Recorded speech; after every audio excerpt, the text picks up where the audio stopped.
Ще фърляме с моят най-добър приятел Коко. Ето го.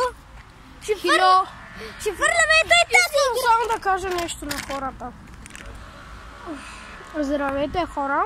Абонирайте се за мене в TikTok.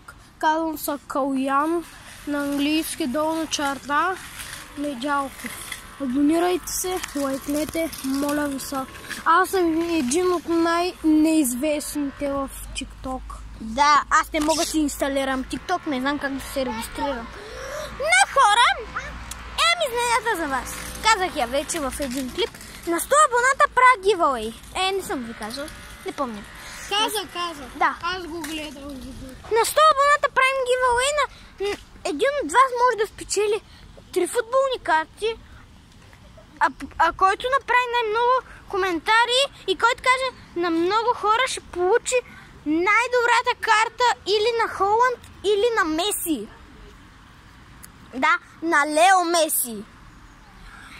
Добре, хора, може да спечелите Лео Меси или Холанд, или някакви други 2 карти. Един човек може да спечели или 2 карти. Хора, изчакайте моите приятели тук. Добре, хора, един мой голям приятел. Добре, айде да почваме с хвърлянето на тази играчка от покрива. Изчакайте, хора. Малка музичка.